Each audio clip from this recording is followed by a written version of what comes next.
I'm working a little bit more on the ontology of evil by expressing to you those words that we associate that are not, they're the final descriptor that someone could kind of fall back on to finally describe in terms that equivocate. So brutal and wicked. I started off, there's ignorance, deception, depravity, treacherous, and now brutal and wicked. As far as the ontology of evil, it's still the capacity that you have to organize or prepare for future generation. It's that's your ability to be evil. It means predecessor, to go before and early.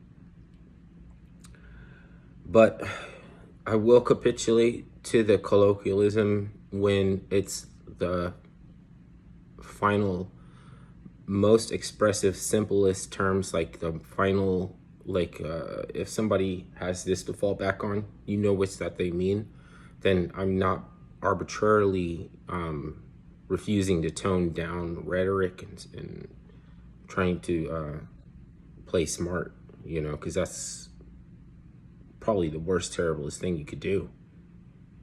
Especially if someone looked up to you before that. Like, it's easier if somebody was down on you for that. But if you didn't know and they admired you, then you really let them down. That's probably the worst, shittiest fucking thing that could happen to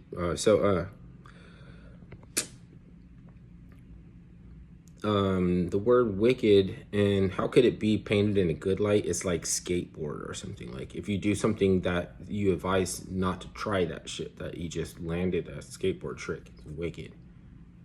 You know, that's like a good thing. And brutal, if you like certain kinds of heavy music, you like riffs, brutal riffs, like heavy metal or something like that, then that would be connoted as a good thing. But wickedness doesn't belong in skateboarding, and brutality doesn't belong in heavy metal. So if somebody says to the degree that something is brutality or wickedness is evil, that's what applies to them, and I understand what they mean. Because there are people that are going to come at the ontology of evil from another direction, that is refusing to refusing to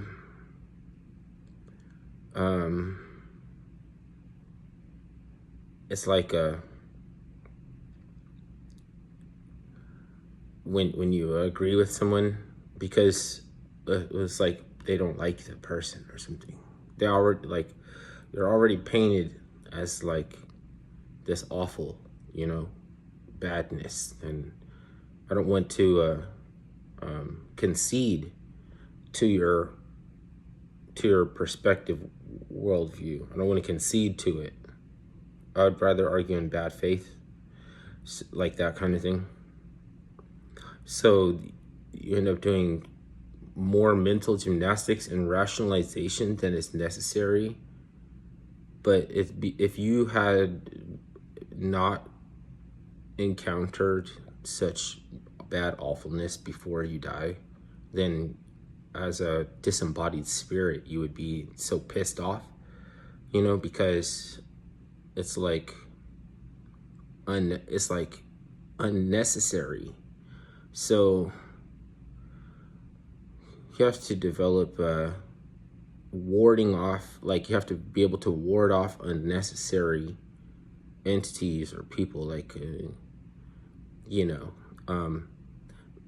because they're warmongering, you know what I mean? They want to make it easier for people to drop whatever they're doing, playing video games, and go off and kill because so-and-so is unnecessary. So-and-so has become, we don't need them. I said that, like, how is it easier? We just don't need them so much. Like, that made Full Metal Jacket kind of an anti-war movie. Do you know that Saving Private Ryan was not anything an anti-war movie, because there was opportunities that they could have taken to be anti-war, but they missed them. And it was more of a sensationalistic, like gathering to the cause, like, we all like hate Nazis and everything. Like, man, people want to use that word to describe people in the modern day that's not Weimar era.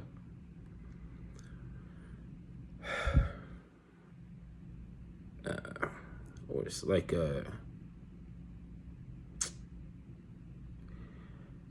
and the betrayal is deeper than that, because if Hitler didn't invade Hungary, he could have got a Nobel Peace Prize.